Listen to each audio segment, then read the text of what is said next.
எங்கள் சைட்லேருந்து சில விஷயங்கள் இந்த வாட்டி நாங்கள் தெளிவாக தான் இருக்கோம். என்னென்ன நடக்குதோ ஓப்பனாக நடந்துட்டு இருக்கும் போதே அதை வெளியே ஓப்பனாக சொல்லணுன்ற தெளிவில் தான் இருக்கும். சும்மா இந்த மறைச்சி வச்சு கட்சியில் கெட்ட பேர் எங்களுக்கா எப்படி டிஃபேம் பண்ணணும்னு பார்க்குறாங்க. நீங்கள் இப்போ ரீசெண்டாக கூட பார்த்தீங்கன்னா உட்கட்சி பூசல் அப்படின்னு ஹிந்துலலாம் வருது சரிங்களா. அதுக்கு முன்னாடி என்ன பண்ணாங்க, ஆதவ் வந்து ஒரு ஏஜென்ட்டு நான். அதுக்கு முன்னாடி வந்து விச்சல் வாரியர்ஸ் வந்து லெட்டர் கொடுத்தாங்க ஆனந்தனை தூக்கணுன்ற மாதிரி ஒரு விஷயம். இவங்க எதுக்காக பிளான் பண்ணுறாங்கன்னா, இந்த செகண்ட் லெவல் லீடர்ஷிப்பை உடைக்கணும், ரிமூவ் பண்ணணும்.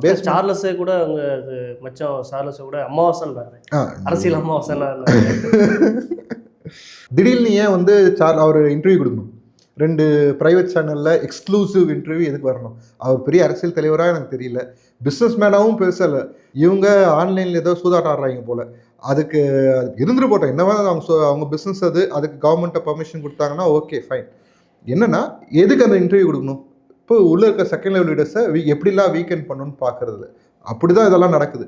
இதனால் ஒன்றும் எங்கள் மேலே கரையாயிட போகிறதில்ல, நாங்கள் கலங்கவும் போகிறதில்ல.